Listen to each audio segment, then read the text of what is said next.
Chapitre 1. Peur et inquiétude. Jade Firefly. Le brouhaha des couloirs de la fac faisait rage, tandis que les bousculades et l'oppression des passants me poussaient à me réfugier dans ma chambre. À la recherche d'un peu de calme, je contemplais le paysage enneigé qui recouvrait Oxford. L'herbe, d'habitude verdoyante et correctement tondue, sans la moindre brindille qui dépasse, était cachée par d'immenses couches de neige, et la fontaine centrale paraissait figée dans le temps. Je n'étais pourtant pas tranquille. Beaucoup de choses me chiffonnaient, et la dure réalité me revenait constamment à la figure. « Plus qu'une semaine avant le retour à la maison !»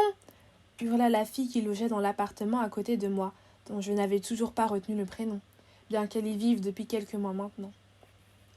Londres, songeai-je, tout bas, comme un lointain souvenir, une pensée à la fois onirique et douloureuse. Il me restait 1 milliard de choses à faire avant de boucler mes valises. Terminer mes achats de Noël, convaincre mon frère de venir passer les fêtes avec nous, acheter les billets d'avion de mes grands-parents et surtout ne pas pleurer. Je commençais par le haut de ma liste, les choses qui s'avéraient faciles. Passant un rapide coup d'œil dans mes armoires à la recherche de l'indispensable pour ces quelques jours à la maison, attrapant un crayon et une feuille au passage afin d'établir une liste des affaires à apporter. Quelques jours, pensais-je, je n'allais pas mourir pour quelques petits jours. Pourtant, il me semblait qu'il durerait une éternité. Pour me calmer, je m'allongeai sur mon lit, les pieds posés contre le mur, en listant le déroulement de ces vacances. Le soir de mon arrivée, il n'y aura que papa et moi, et cela le restera encore 1 ou 2 jours, le temps que la maison se remplisse. Cette simple idée me noua l'estomac, sans que je ne puisse rien y faire. Je fus tétanisée rien qu'à la pensée de ce face-à-face interminable. De quoi allons-nous bien pouvoir parler? Aurai-je assez de temps pour le préparer à la possible arrivée de Louis? Tant de questions, beaucoup trop de questions. J'envoyai valser dans un excès de rage mon calepin de l'autre côté de la pièce. Honteuse, j'enfuis ma tête sous mon coussin, avec la nette impression que ce voyage n'amènerait rien de bon. Après avoir broyé du noir les minutes qui avaient suivi, je me suis enfin décidée à terminer mon sac et à m'apprêter pour sortir. « Valise, c'est fait », dis-je en cochant la case dans mon carnet légèrement froissé.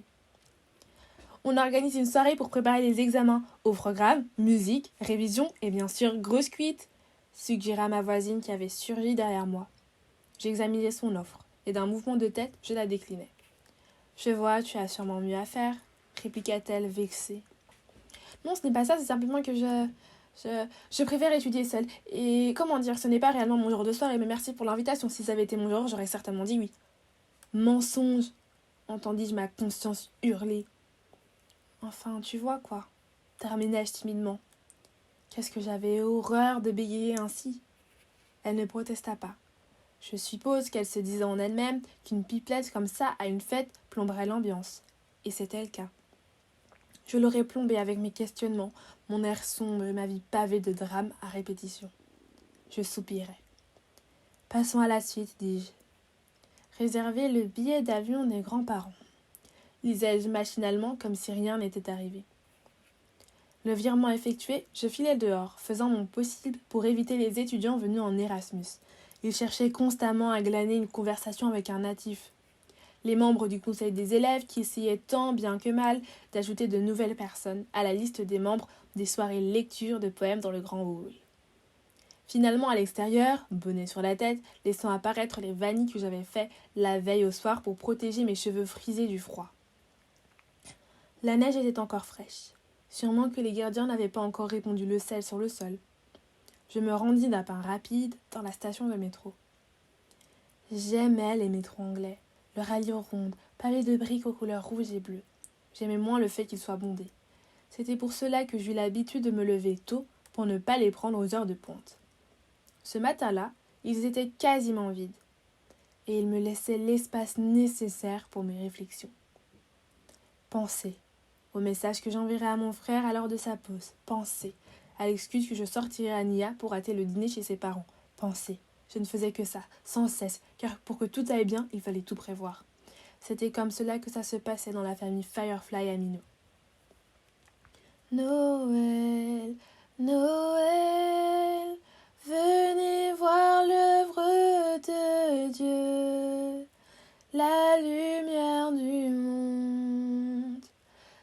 sonner pour nous.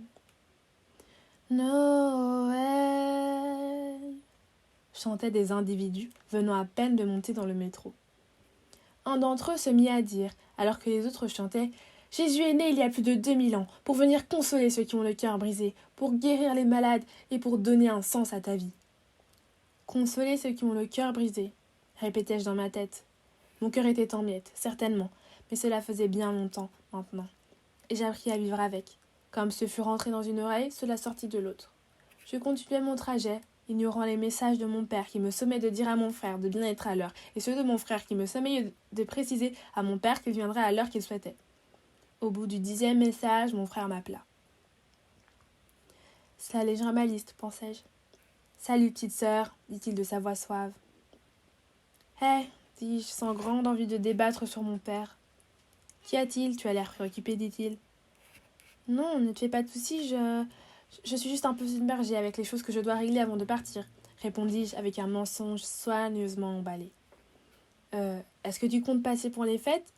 Rien que pour les réveillons au moins, suppliai-je. Franchement, j'en sais rien. Peut-être qu'avec Mina, on va les passer chez sa famille, et je doute qu'elle ait envie de me voir me disputer avec papa. Parce que moi j'en ai envie, pensai-je. Mais on se verra le matin du 24, dans tous les cas, continua-t-il. Tu comptes toujours venir ? J'avais oublié cette histoire, pensai-je en me tapant le front. Oui, mais à condition que tu viennes passer les fêtes avec nous à la maison. Pourquoi je me doutais qu'il y aurait une condition, dit-il amusé. Parce que ta petite sœur est débrouillarde et arrive toujours à ses fins, répondis-je tout aussi amusé. Nous rions aux éclats, retrouvant notre complicité d'autant, lorsque Mina me sortit de cette illusion pour me ramener à la réalité. Je dois te laisser, Mina a besoin de moi pour un truc, mais on se rappelle plus tard, d'accord ? J'acquiesçais, mais au fond de moi, je sus qu'il ne le ferait pas. Je poursuivis mon voyage dans le silence le plus total, mes lèvres muselées sous mon écharpe blanche et le regard vague me répétant à chaque instant « Je ne craquerai pas ». Arrivé à destination, j'enchaînais les galeries marchandes à la recherche de la perle rare. Bien que, comme chaque année, je fis la plupart de mes achats en avance, il me resta quelques bricoles à dénicher. Mademoiselle, cette broche a été conçue sur mesure par un grand créateur. Elle ira parfaitement à votre mère. J'écoutais attentivement ce que le vendeur me disait, jusqu'au moment où il prononça le mot interdit. Il me mit dans une colère noire et sèchement, je répondis « Non merci ». Je trouve qu'elle ressemble étrangement à la broche ange de Dali pour une création unique. Je m'éloignais, satisfaite et remplie de culpabilité. Je détestais lorsque j'agissais ainsi, lorsque je me montrais cruelle sur la moindre raison. Je détestais être cette personne-là, je la haïssais du plus profond de mon être, mais cette personne-là, c'était moi. Alors que je m'écartais les larmes aux yeux, mon alarme me rappela que j'avais un dîner de prévu le 22. Je soupirais à l'idée même de m'y rendre. Je pensais à la foule, bien qu'il n'y eût que quelques personnes, au sourire, à cette heureuse famille. J'en étais verte de jalousie. Je me demandais si toute la haine que je ressentais se verrait un jour sur mon visage. C'était à cet instant que je la vis, ma perle rare, le cadeau parfait, posé avec nonchalance sur l'étagère d'une galerie. Un portrait, entouré d'un cadre marbré au relief bossu. Sur ce même cadre, des motifs somptueux se répétaient à l'image d'un ostinato ou d'un riff. Je le voulais. Je sus qu'il ferait un présent idéal. Le prix fut une formalité. Je n'y fis même pas attention. Je dirais même que j'aurais pu en acheter 6, avec l'argent que mon père me versait régulièrement. Je décidai de me le faire livrer pour ne pas être chargée. « Quel nom dois-je inscrire pour la livraison ?» demanda le vendeur. « Chad Firefly », répondis-je alors qu'il fut enchanté de rencontrer la fille du célèbre collectionneur. Je rentrai ensuite paisiblement chez moi, dans la même optique que ce matin, en passant inaperçu, dissimulant mes peines au plus profond de moi. On me demandait souvent ce qui était le pire dans la perte d'un être cher. Je prenais l'habitude de répondre « les souvenirs », mais tout en moi voulait crier qu'il n'y avait rien de pire que le après le drame. Survivre aux plates condoléances, au manque, aux souvenirs que justement nous n'aurons jamais avec cette personne. Il m'arriva dans le passé de laisser ma colère parler, trop souvent au goût de mon père. Je ne suis pas une ado difficile, mais je laissais quelques péripéties sur mon passage dont je ne voulais me souvenir, car elles ne cessaient de me donner des frissons. J'appris à me taire, pour ne pas en dire trop, à garder mes inquiétudes pour moi, à ne parler de ma souffrance à personne. Et ce fut mieux ainsi car personne ne pouvait comprendre, du moins c'est ce que je pensais. Le lendemain, « Hello, bitches !» hurla une femme dans mes oreilles pour me sortir de mon sommeil. Ayant à peine émergé, la vue encore embrumée, j'aperçus des ondulations blondes aux reflets bruns qui transpiraient la fougue, semblables à celles qui les portaient, tomber sur mon visage bien qu'il ne descendait que jusqu'aux épaules. Une silhouette fine et élancée, enrobée, nappée d'un look bohème, une veste en jean, un pantalon bouffi à carreaux et son irremplaçable couvre-chef, des grosses bagues en forme de cœur dont celle qui ne quittait jamais son doigt, bitch, et des cristaux attachés à son cou. Que fais-tu? Pourquoi cries-tu ainsi? Comment ça? Pourquoi je crie comme ça? La question c'est plutôt pourquoi tu ne t'actives pas? Tu vas être en retard à notre journée préparation avant Noël. Notre quoi? Mais Nia, de quoi parles-tu? Nous n'avons pas de journée préparation avant Noël. Mais oui, je sais, c'est une tradition familiale et je te promets que si je passe ne serait-ce qu'une minute de plus avec mes sœurs, je risque d'en finir avec elles. Tu abuses, elles sont adorables tes petites sœurs, répondis-je en la sermonnant. Si tu le dis, mais ce matin on est censé aller boire du lait de poule et faire la tournée des marchés de Noël. Et quel est mon rôle dans cette histoire? Demandai-je en m'étant finalement redressée sur mon lit. Eh bien toi, Jade, tu es ma meilleure amie, et en tant que meilleure amie, tu as le devoir de ne pas me laisser vivre ce calvaire seule. C'est que j'ai des choses de prévues, dis-je en pensant à la pile de pensées à ruminer qui m'attendait. Rester peindre ici toute la journée comme une fille expressive? Il n'y avait rien de plus horrible quand elle jouait à la fille sans cœur, méchante et agressive. Dans ces moments-là, nous semblions être aux antipodes l'une de l'autre, comme le feu et la glace. Elle était le feu, aimant à l'attention, étant attirant, intrigant, tandis que j'étais la glace, repoussante, solitaire, une curiosité qu'on ne cherchait à comprendre. Désolée, ce que je voulais dire, c'est que je ne veux pas y aller seule. Tu imagines devoir supporter les blagues débiles de mon père? S'il te plaît, supplia-t-elle. Dans tous les cas, tu dînes à la maison ce soir. On passera plus de temps ensemble.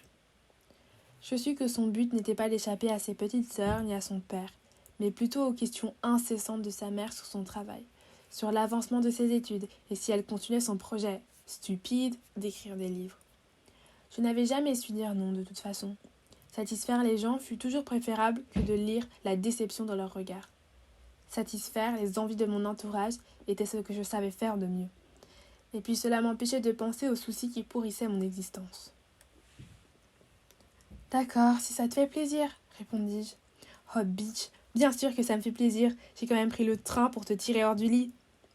Je m'apprêtais sous le regard de mon amie, tandis qu'elle me racontait les potins les plus croustillants qu'elle avait en stock, préparant, alors que j'appliquais mon masque fait de fond de teint sur mon visage, les divers mensonges que je raconterais.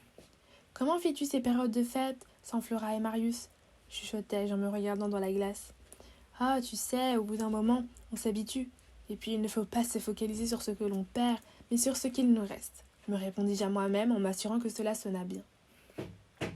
Je quittai ma chambre, le cœur lourd, laissant derrière moi mon endroit sûr.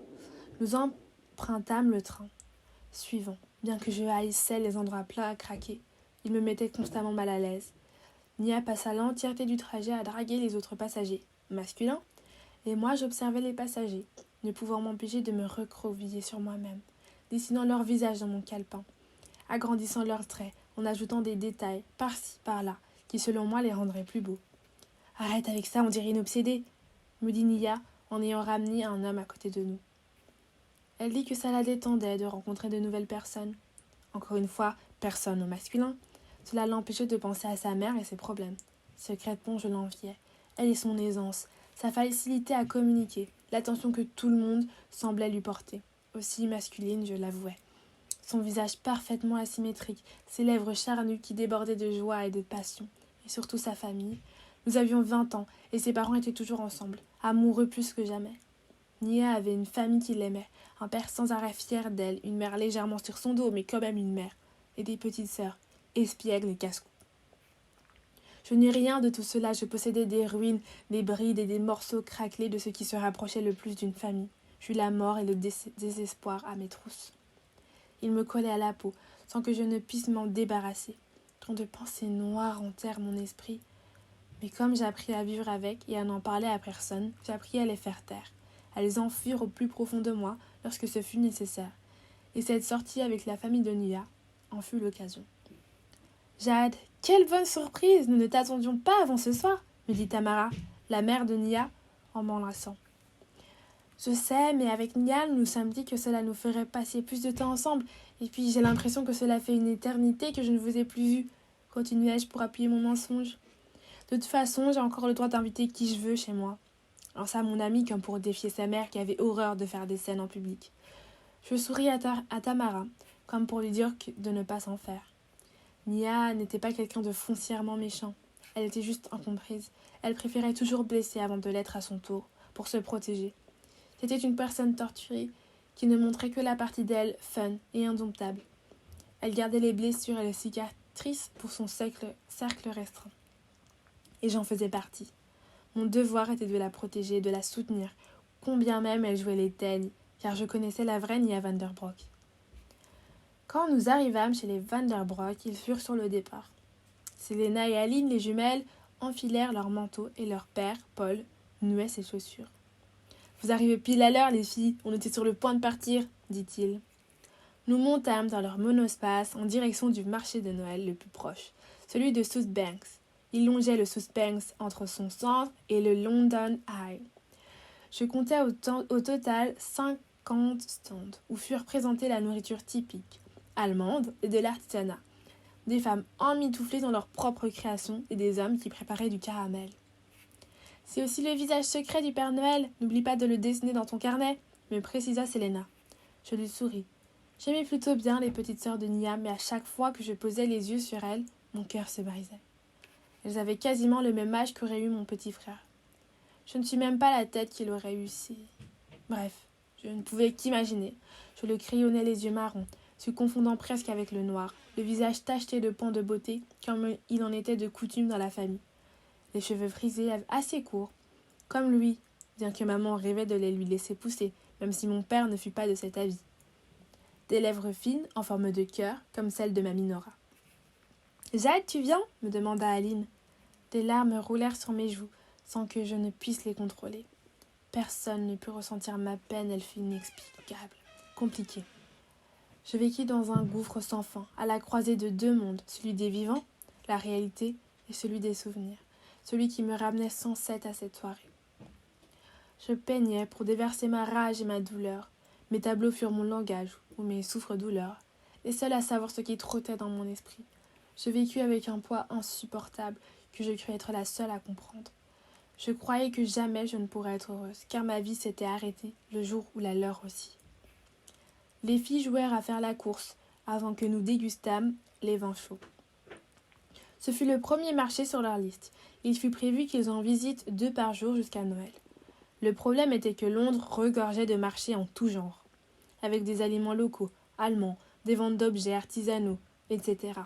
Je ne comptais pas passer les derniers jours où je pouvais avoir la paix à déguster du vin chaud et des pains d'épices.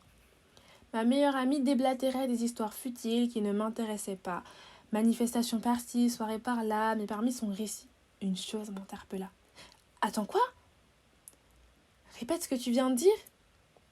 Ok, donc Val a englouti toute la bière en position de poirier, c'était dingue. Non, pas ça. Tu as parlé de quelqu'un que tu as aperçu ce soir-là. Tu peux répéter son nom ? Quoi, Julien ? Mon corps se raidit à la prononciation de ce nom. Une flopée de questions me traversèrent l'esprit. Est-il revenu des États-Unis ? Pourquoi ne m'a-t-il pas contacté ? Mais qu'est-ce que tu racontes, Jade ? Ça fait 5 ans maintenant, pourquoi voudrait-il qu'il t'appelle ? Pourquoi tu fais cette tête ? OMG, dit-elle en me donnant le meilleur d'elle-même pour séparer les lettres. Tu as encore un faible pour lui, je me trompe ? Non, pas du tout, répondis-je indignée. Mais est-ce que tu as son numéro ? Non, je t'ai dit que je l'ai juste aperçu de loin et je crois que c'était lui. Et puis j'étais un peu bourrée, mais il est vraiment calme, ton Julien. Je soupirais en cherchant désespérément à le retrouver sur les réseaux sociaux. Julien Green ? Non. Alors, Green-du-bas Julien ? Même après m'être acharnée sur la barre de recherche, je ne trouvais pas le compte de mon vieil ami. Mon cœur bondit dans ma poitrine en repensant à nos souvenirs. Nos soirées à papoter sous le porche de la maison. Les fois où nous nous apercevions au bureau de mon père et toutes les autres où secrètement je l'épiais. Et s'il était revenu à Londres pour de bon ? Et si c'était l'occasion ? Pensais-je affolée. Je pensais que son retour serait l'unique chose qui me ferait sortir la tête de l'eau et m'empêcherait de penser au désastre que je crus que seraient ses vacances. Nous rentrâmes après que les filles et Paul se donnèrent sur la patinoire du deuxième marché. La nouvelle du retour de Julien ne me quitta pas, bien que je fis mine de rien. Encore et toujours des interrogations. Fusillèrent mon cerveau, tant bien qu'il arriva à ébullition et qu'un mot de tête surgit.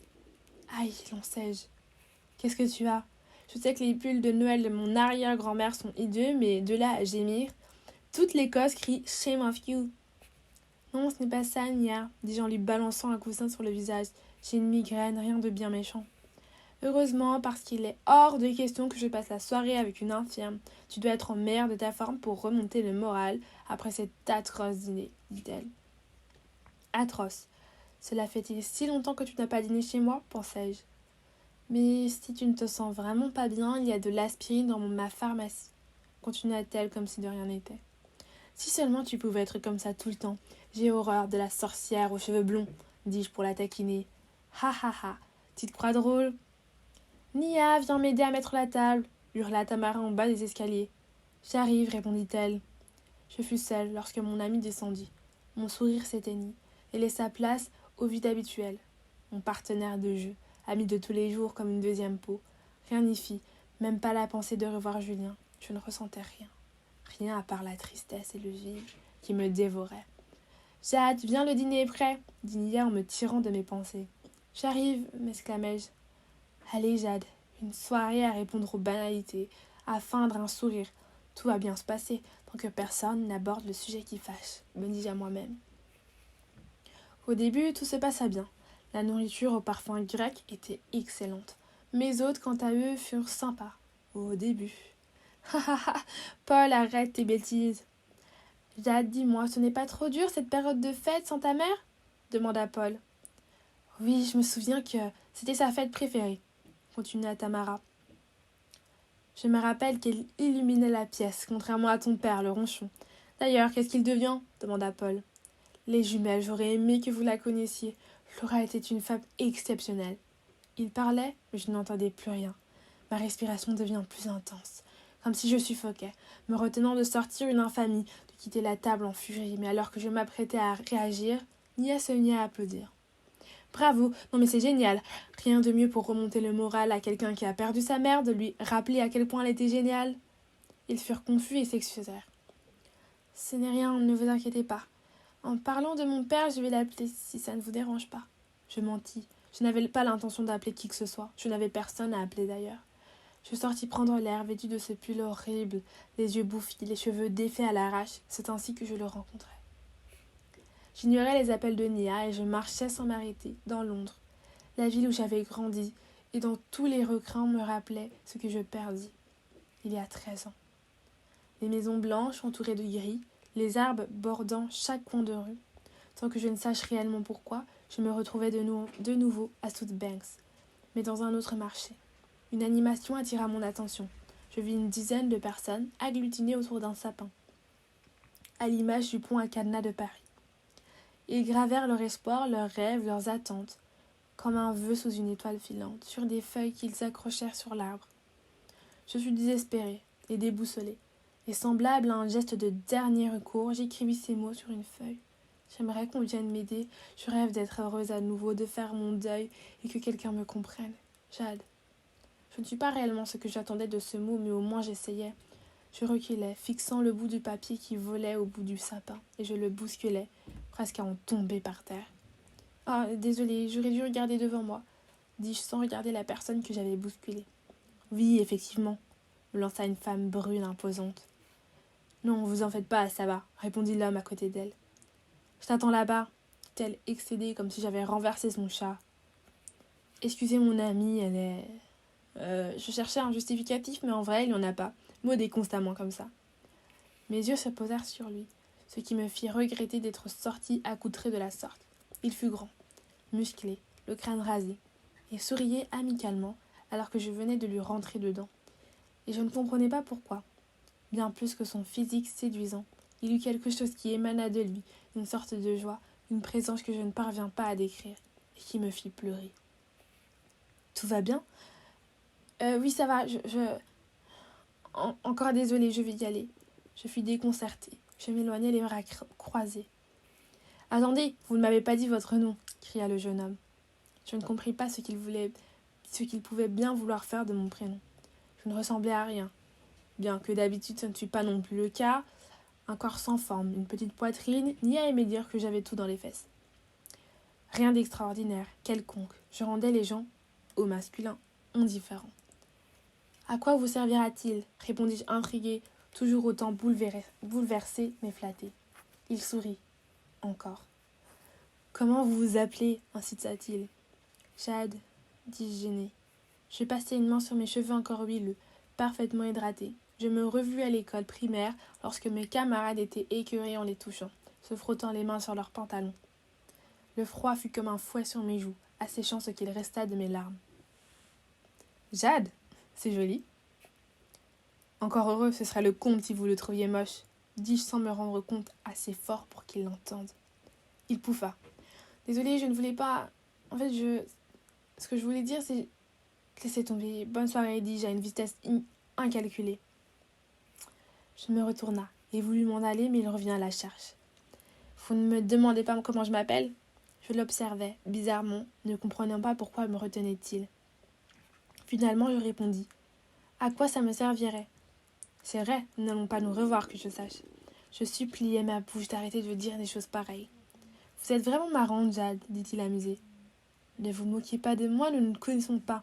Nous venons à peine de nous rencontrer, je vous ai bousculé, ce n'est pas une manière normale de devenir amie avec quelqu'un. Nous partîmes en fou rire. À vrai dire, je riais malgré moi, je riais comme je ne l'avais plus fait depuis longtemps. Nous sommes amis alors ? Demanda-t-il, les larmes aux yeux. Je ne connais pas votre nom, alors non, dis-je amusé. Au revoir, lueur de neige. Au revoir, Jade. J'avançais dans la foule et lorsque je fus assez loin, je me retournai, interloquée par ce qui arriva. Je me surpris à sourire pendant un moment, un court moment, qui fut assombri par une avalanche de pensées sombres et malsaines. Jette-toi en dessous de la prochaine voiture. Allez, vas-y, qui te regrettera ? Que te reste-t-il ? Un père distant, un frère absent et égoïste, une meilleure amie tout aussi égoïste ? Veux-tu vraiment continuer à vivre comme ça ? Je tentais de résister, mais Dieu sait à quel point je voulais en finir. Je fus prête à dire adieu à ce monde qui ne m'apportait que haine et souffrance. Je pris une inspiration, ayant conscience que ce petit tour prenait une tournure différente. « Jade, attendez !» m'appela l'homme dont je ne connus toujours pas le prénom. J'hésitai à me retourner, laissant apparaître une nouvelle fois mes larmes. Je ne le fis pas, et je fis mine de n'avoir rien entendu. Lorsque le feu devient enfin vert, et que plus aucune voiture ne put m'écraser, sous son poids, je rentrai chez Nia, en prenant le temps de faire disparaître la peine de mon visage. Je fus douée pour cela.